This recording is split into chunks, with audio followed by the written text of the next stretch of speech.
The gunshot echoed across the plains as the stagecoach rolled to a violent halt, dust billowing around the wheels like ghosts rising from their graves. Cassie Turner clutched her leather satchel to her chest, heart pounding against her ribs as the sounds of hooves approached from outside. It was 1876, and she'd been warned that the journey to Silver Creek would be perilous, but nothing had prepared her for this moment. "Everyone out!" a gruff voice commanded from outside. "This is a robbery!" Cassie's fellow passengers, an elderly couple and a businessman from Chicago, exchanged terrified glances. The businessman was first to comply, pushing past Cassie to stumble outside. The elderly couple followed, the husband supporting his trembling wife. With no choice remaining, Cassie stepped down into the blazing New Mexico sun. 3 masked men on horseback surrounded the coach, guns drawn. The driver sat with his hands raised, fear etched across his weathered face. The leader of the bandits, a tall man with cold eyes visible through his mask, dismounted and approached the passengers. "Valuables. Now." He thrust a sack toward the businessman, who hurriedly emptied his pockets. When he reached Cassie, she clutched her satchel tighter. "Please," she whispered. "These are just my father's letters. I have nothing of value."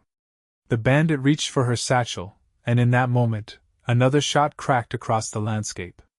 The bandit jerked backward, crimson blooming across his shoulder.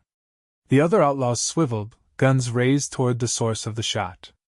A lone figure appeared on the ridge above them, rifle raised. "I suggest you boys move on," called a deep voice that carried across the distance with surprising clarity. "Next shot won't be a warning." The wounded bandit cursed, clutching his shoulder. "This ain't over," he spat before mounting his horse with difficulty. His companions hesitated only briefly before following, disappearing in a cloud of dust. The figure descended from the ridge, and as he approached, Cassie could make out a tall, broad-shouldered man with a weather-beaten face partly shadowed by his wide-brimmed hat. He couldn't have been more than 30, with eyes the color of a summer storm and a jawline that could have been carved from stone. "Everyone all right?" he asked, scanning the shaken group. "Thanks to you," the driver responded, climbing down from his perch. "Owen Dawson. Should have known you'd be riding these parts." The man nodded once, holstering his rifle. "Just passing through." Cassie stepped forward, her legs still unsteady. "You saved us. I'm Cassie Turner." Owen's gaze met hers, and something flickered in those storm-gray eyes, something that made Cassie's heart skip for reasons entirely unrelated to fear. "Madam," he acknowledged with a slight tip of his hat. "Those men might circle back. I'll ride with the coach to Silver Creek. I can pay you," the businessman offered immediately. Owen shook his head. "Not necessary." His eyes briefly returned to Cassie before he turned to secure his horse to the back of the stagecoach. The journey resumed, this time with Owen riding alongside. Cassie found herself watching him through the window, wondering about the man who'd appeared like something from a dime novel to save them. By the time they reached Silver Creek as dusk fell, she had counted exactly 4 words he'd spoken since the rescue. "Keep your eyes open." Silver Creek was smaller than Cassie had imagined, a single dusty street lined with wooden buildings, a saloon with piano music drifting from its swinging doors, and at the far end, a white church steeple pointing accusingly at the darkening sky. "Last stop," the driver announced as the coach halted before the town's only hotel. Cassie gathered her belongings, including the precious satchel of letters that had nearly cost her everything. As she descended from the coach, Owen was there, offering a hand that she accepted without hesitation. His touch was warm and calloused, speaking of years of hard work. "Thank you," she said. "For everything. Just doing what needed doing." He released her hand quickly, as if the contact burned. "I'm staying here until I can arrange transportation to my uncle's ranch," Cassie explained, though Owen hadn't asked. "It's about 20 miles north of here." Something changed in Owen's expression. "The Turner place? Dan Turner's your uncle?" "Yes," Cassie replied, surprised. "Did you know him?" "Everyone knows everyone out here." Owen's voice held a note she couldn't quite identify. I should go.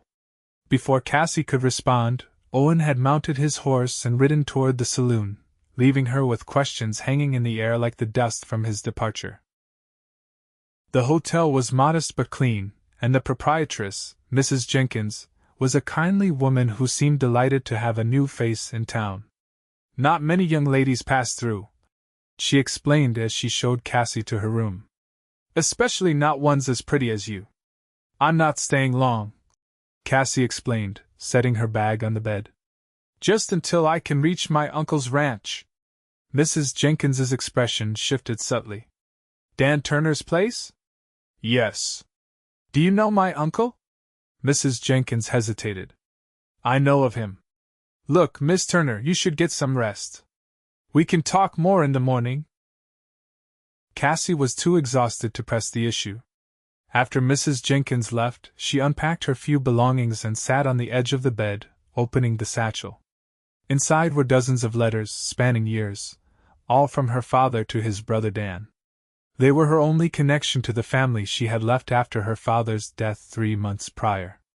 Sleep came fitfully, dreams filled with masked riders and storm-gray eyes. Morning brought no relief from the mystery surrounding her uncle. When Cassie inquired about transportation to the Turner Ranch, Mrs. Jenkins's responses were evasive.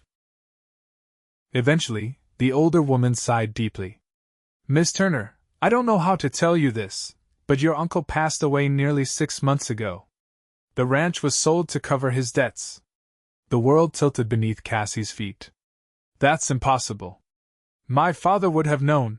From what I understand, they weren't on speaking terms for some time before his death. Mrs. Jenkins patted Cassie's hand sympathetically. I'm sorry, dear. Cassie stumbled back to her room, the letters falling from her trembling fingers. Her father had been sending these letters for years, never receiving a response, and now she understood why. The journey across the country, the last of her savings spent on passage west, all for nothing. She was alone in a strange town with no family, dwindling funds, and no prospects. For hours she sat motionless on the edge of the bed. As dusk approached, hunger finally drove her downstairs. Mrs. Jenkins directed her to the town's only restaurant, a small establishment attached to the general store. Cassie had just seated herself when the door opened, and Owen Dawson entered. His eyes found hers immediately, as if drawn by some invisible force. After a moment's hesitation, he approached her table. Miss Turner, he greeted her, hat in hand. Mind if I join you? Cassie gestured to the empty chair across from her. Please. He sat with the careful movements of a man accustomed to conserving energy. Mrs. Jenkins mentioned you learned about your uncle today. I'm sorry. Did everyone know except me? Cassie asked, unable to keep the bitterness from her voice. Small towns don't have many secrets, Owen replied.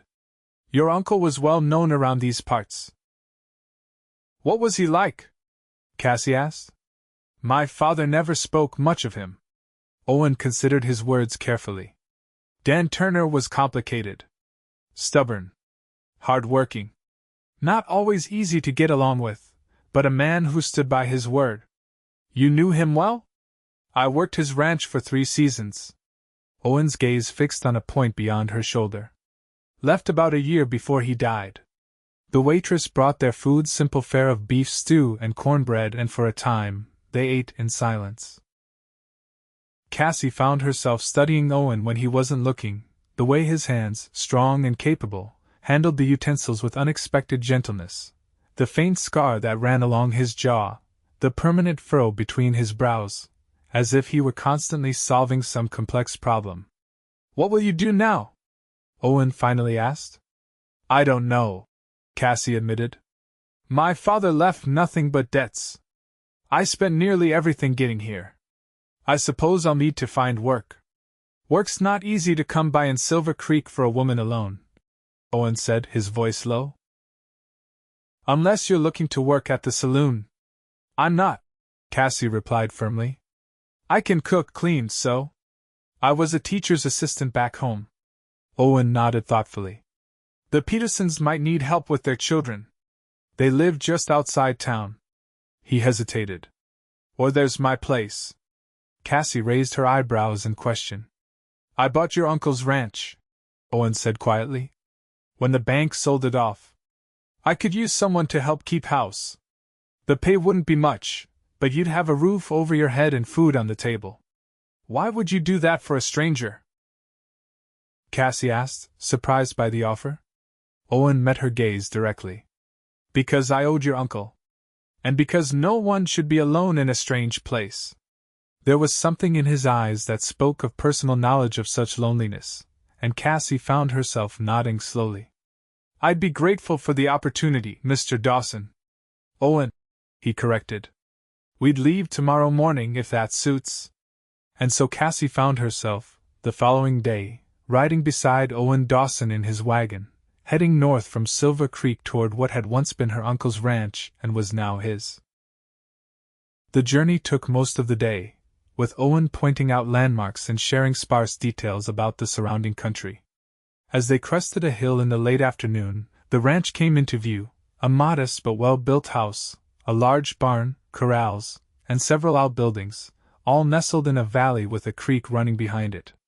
Mountains rose in the distance, their peaks still capped with the last of winter's snow despite the spring warmth.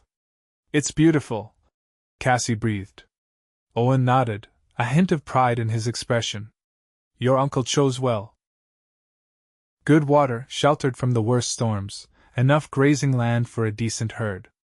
As they approached, Cassie noticed a figure emerging from one of the outbuildings, an older man with silver-streaked dark hair. That's Miguel, Owen explained. He works the ranch with me. Been here longer than I have. Miguel greeted them warmly, his weathered face breaking into a genuine smile when Owen introduced Cassie and explained her presence. Welcome to Raven Creek Ranch, Miss Turner. Any family of Dan's is welcome here. The house was simple but surprisingly comfortable, with solid furniture that spoke of craftsmanship rather than luxury. Owen showed Cassie to a small bedroom that had clearly been hastily cleaned. It was the guest room, he explained. Make whatever changes you need. Cassie's duties were straightforward: cooking, cleaning, and maintaining the household while Owen and Miguel tended to the ranch. The work was demanding but satisfying, giving structure to days that might otherwise have been consumed by grief and uncertainty. Owen himself remained something of a mystery. He rode out at dawn each day and often returned after dusk, taking meals quickly and speaking little. Yet Cassie occasionally caught him watching her with an intensity that made her breath catch. When their hands accidentally brushed as she passed him coffee, or when they found themselves alone in the kitchen after Miguel retired for the evening, something electric seemed to hang in the air between them. 2 weeks after her arrival, Cassie was hanging laundry when she noticed riders approaching 3 men she didn't recognize. She hurried inside to find Owen, who was at his desk reviewing ledgers. There are men coming, she said, trying to keep the alarm from her voice. Owen was on his feet immediately, moving to the window. His expression darkened. Stay inside, he instructed, reaching for the rifle mounted above the door. Through the window, Cassie watched as Owen stepped onto the porch, rifle held casually but ready. The riders halted a respectful distance away, and their leader, a heavy-set man with an expensive coat, called out a greeting. Dawson! Just the man I came to see. Whitaker, Owen acknowledged coldly. You're trespassing. Now, Whitaker smiled, though it didn't reach his eyes. Is that any way to greet a neighbor? I've come with another offer for your consideration. Nothing's changed since last month, Owen replied. This land isn't for sale. Everything has a price, Dawson. Mine just went up $15,000. That's more than generous for a spread this size. Not interested, Owen said firmly. Now ride out. Whitaker's smile vanished. You're making a mistake. A man alone can't hold on to a place like this forever. He's not alone, Cassie said, stepping onto the porch before she could think better of it. Whitaker's eyes narrowed as he took in Cassie's presence. Well. Didn't know you had company, Dawson. Miss Turner is none of your concern, Owen said, his voice dangerously quiet. Turner? Whitaker repeated, surprise evident. Any relation to old Dan? His niece, Cassie replied, lifting her chin. Something calculated passed across Whitaker's face. Interesting. Very interesting. He tipped his hat. We'll talk again, Dawson. Count on it. After the riders departed, Owen turned to Cassie, his expression thunderous. I told you to stay inside. Who was that man? Cassie demanded, ignoring his anger. Elias Whitaker. Owns the biggest spread in the county and wants to own more. Owen set his rifle down with controlled care. He's been trying to buy this place since before your uncle died. Why? Water rights. The creek that runs through this property feeds into 3 others downstream. Whoever controls it controls ranching for 20 miles around. Cassie frowned. My uncle wouldn't sell? Dan refused every offer. Owen's eyes met hers. That's why I bought it when he died. Couldn't let Whitaker get his hands on it. But why do you care so much? Owen was quiet for so long that Cassie thought he might not answer. Finally, he spoke, his voice low. My father was a small rancher like your uncle. Whitaker diverted the creek that watered our land. Our cattle died. My father lost everything. He took his own life afterward. Cassie's hand flew to her mouth. Owen, I'm so sorry. It was a long time ago, he said, but the pain in his eyes told a different story. I swore Whitaker wouldn't do the same to anyone else. That evening, as they sat on the porch watching the sunset paint the sky in crimson and gold, Cassie gathered her courage. Tell me about yourself, she requested softly. You know nearly everything about me, but you remain a mystery. Owen was silent for so long that Cassie thought he might not answer. Finally, he spoke, his voice low and measured. Not much to tell. I was born in Colorado. My mother died when I was young. Grew up on our ranch with my father until Whitaker took it. Drifted after that. Cowhand, cattle driver, occasional bounty hunter. Worked your uncle's place for a while before moving on. When I heard it was for sale, I came back with every cent I'd saved. You loved it here that much? Owen's gaze remained fixed on the distant mountains. It was the first place that felt like it could be home since I lost mine. Something in his voice touched Cassie deeply. Without thinking, she reached out and placed her hand over his where it rested on the arm of his chair. Owen tensed but didn't pull away. I understand, she said softly. I feel the same way. His eyes finally met hers, and in them, Cassie saw a vulnerability that he kept carefully hidden from the world. For a breathless moment, she thought he might say more, might even close the distance between them. Instead, he gently withdrew his hand and stood. It's getting late, he said, his voice rough. Good night, Cassie. As spring yielded to summer, life at Raven Creek Ranch settled into a rhythm. Cassie's skills as a homemaker transformed the house into a true home, with curtains at the windows, flowers on the table, and increasingly delicious meals that even the taciturn Owen praised. For his part, Owen gradually relaxed in her presence, occasionally sharing stories from his years on the trail or asking about her life before coming west. Miguel, observing their growing ease with each other, often found reasons to retire early or work in distant parts of the ranch, leaving Owen and Cassie alone together. During these times, something unspoken grew between them, a current of feeling neither seemed ready to acknowledge. On a scorching July afternoon, Cassie was gathering eggs when she heard hoofbeats approaching at speed. She looked up to see Owen riding hard toward the house, his expression grim. Behind him, a column of dark smoke rose from the direction of the north pasture. Fire! He shouted as he dismounted. Whitaker's men set the grass burning. Miguel's trying to hold it back, but we need help. Without hesitation, Cassie hitched up her skirts and followed Owen to the wagon, where he was loading burlap sacks, shovels, and barrels of water. They rode toward the smoke, the wagon bouncing violently over the uneven ground.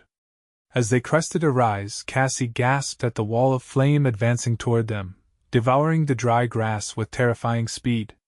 Miguel was desperately beating at the flames with a wet blanket, his face streaked with soot. When he saw them, relief broke across his features. "The wind is pushing it toward the house," he called.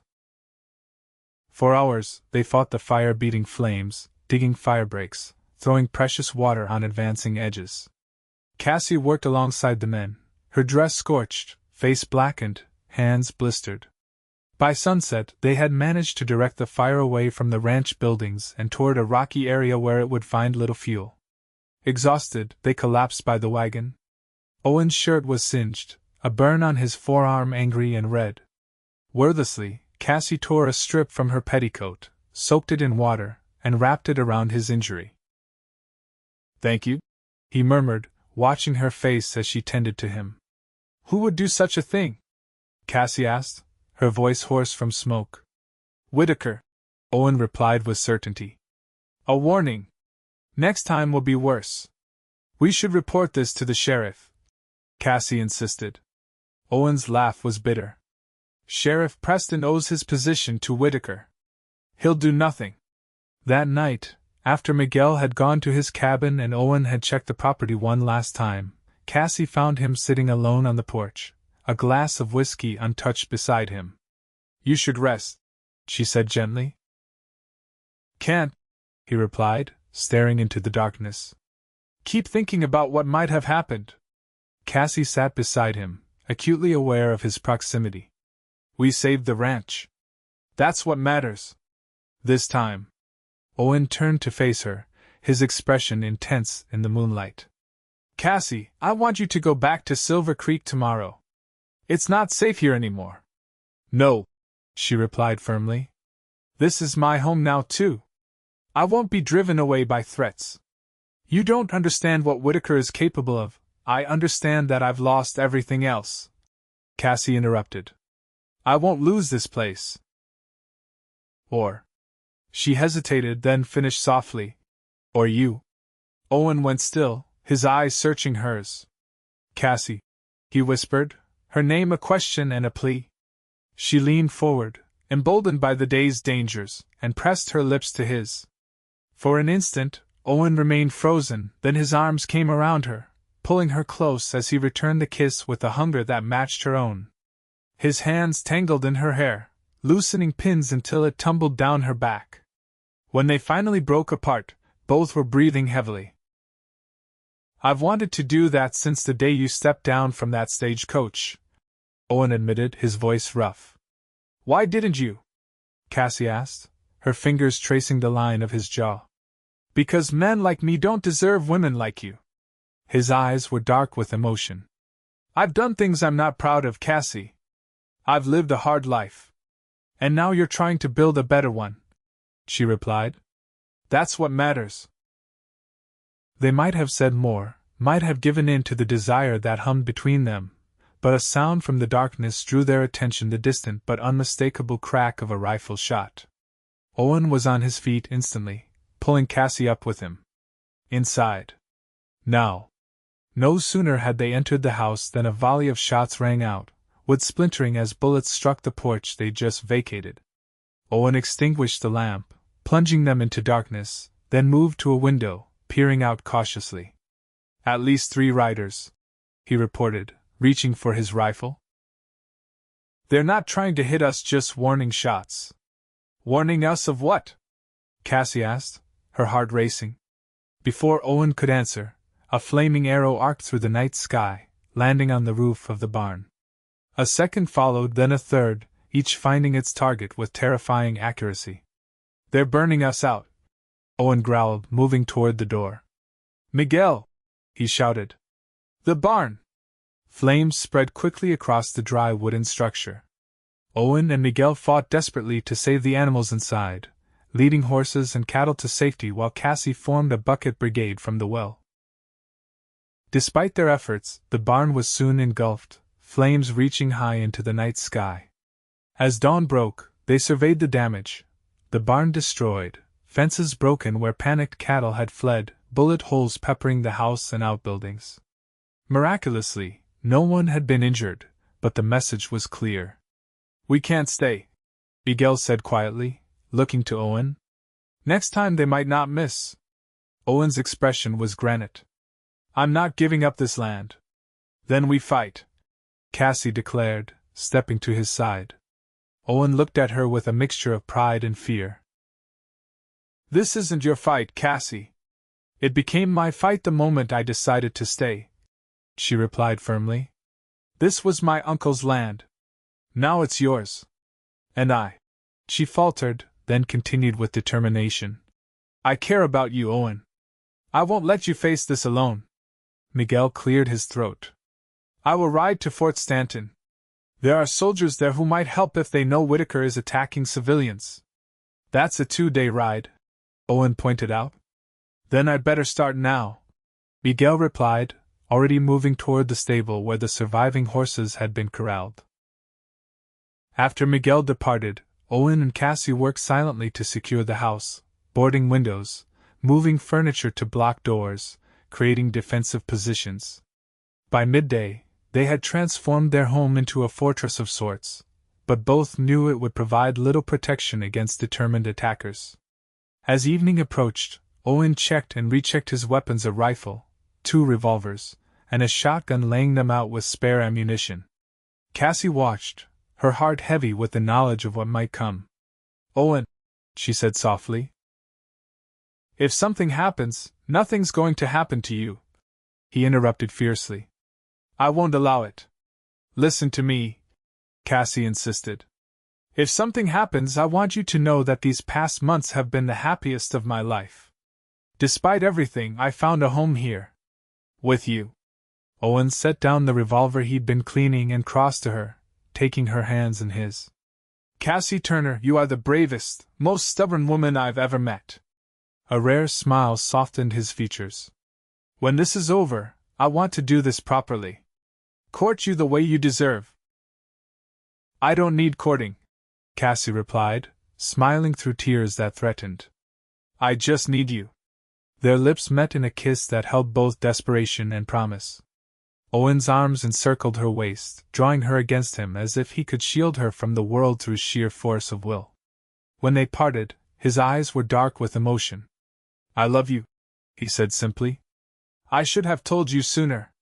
I love you too, Cassie whispered. And we're going to survive this. Together. Dawn broke with tense anticipation, but no attack came. Nor did one come the following day, or the day after. By the 3rd day, Owen's vigilance had begun to take its toll, dark circles beneath his eyes testament to sleepless nights spent watching and waiting. Maybe they're not coming, Cassie suggested as they shared a simple meal. Maybe burning the barn was enough. Owen shook his head. Whitaker doesn't give up that easily. He's waiting for something. That something became clear late in the afternoon when a cloud of dust on the horizon announced approaching riders. Owen, who had been repairing fence posts, grabbed his rifle and hurried to the house. Stay inside, he ordered Cassie, his expression grim. If anything happens to me, run for the creek bed. You can follow it to the Wilsons' place about 3 miles east. I'm not hiding while you face them alone, Cassie protested. Before Owen could argue further, the riders came into view, not Whitaker's men, but Miguel, accompanied by 6 uniformed soldiers led by a stern-faced captain. Relief flooded Owen's features as he lowered his rifle. Captain Davis, he called in greeting. Miguel found you. The captain dismounted, approaching with a formal nod.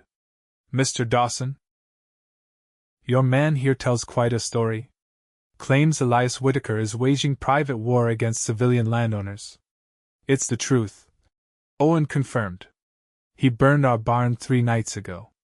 Would have burned the house too if we hadn't fought back. Captain Davis surveyed the property, noting the scorched remains of the barn and the bullet holes in the house.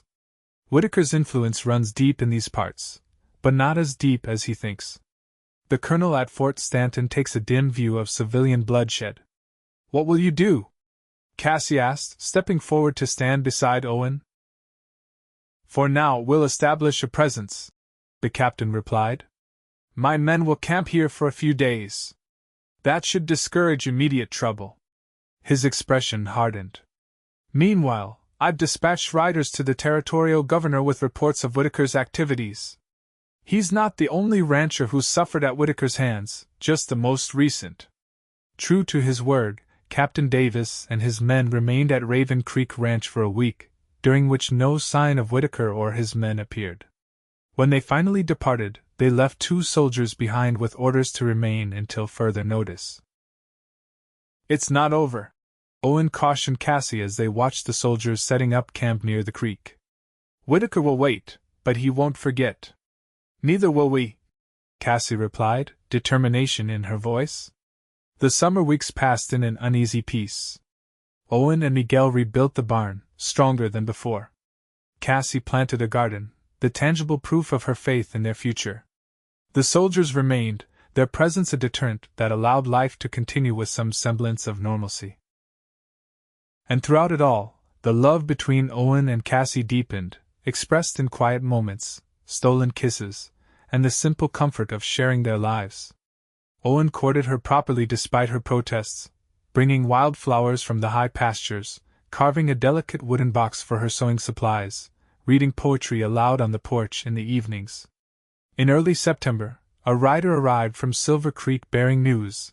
Elias Whitaker had been arrested by federal marshals on charges of land fraud, intimidation, and conspiracy to commit murder. The evidence, it seemed, had been building for years, with Owen's case being merely the latest in a long pattern of illegal activities. That evening, they celebrated with Miguel and the soldiers, relief mixing with lingering caution. Later, as they sat alone on the porch watching stars appear in the darkening sky, Owen took Cassie's hand in his. "With Whitaker gone, this place is truly safe now," he said softly. "We can build a future here." Cassie squeezed his hand. "That's all I've wanted since I arrived." Owen reached into his pocket and withdrew something small that glinted in the fading light, a simple gold ring. "It was my mother's," he explained, his voice rough with emotion. "My father gave it to me before he died. Said I should save it for when I found someone worth building a life with." His eyes met hers. "I've found her." Tears welled in Cassie's eyes as Owen slipped from his chair to kneel before her. "Cassie Turner, will you marry me? Build this ranch, this life, with me?" "Yes," she whispered, her voice breaking. "Yes, Owen." He slid the ring onto her finger, then drew her into his arms, his kiss sealing the promise between them. When they parted, Cassie was surprised to see moisture in Owen's eyes. "Are you crying?" she asked gently, touching his cheek. Owen shook his head, blinking rapidly. "No," he said gruffly. "I don't cry." Cassie smiled, laying her head against his chest, feeling his heart beat strong and sure beneath her cheek. "Then let me cry enough for both of us," she whispered, allowing tears of joy to fall freely. "Tears of happiness deserve to be shed." Owen's arms tightened around her, his chin resting atop her head. "I never thought I'd find this," he admitted softly. "Peace. A home. Someone to love who loves me in return." "Neither did I," Cassie replied. "But we found each other. That's worth all we've endured." They married 3 weeks later in Silver Creek's white church, with Miguel standing as Owen's best man and Mrs. Jenkins attending Cassie. Captain Davis and his men formed an honor guard outside the church, a final gesture of protection and respect before they returned to Fort Stanton. As winter descended on Raven Creek Ranch, bringing snow to the mountains and quiet evenings by the fire, Owen and Cassie Dawson began their life together. The ranch prospered under their care, growing with each season. Children came in time, first a son with his father's storm-gray eyes, then twin daughters who inherited their mother's determination and spirit. And on quiet evenings, long after the children were grown with families of their own, Owen would sometimes look at Cassie across their table and say, with a smile that had grown no less loving over the decades, "I still don't cry."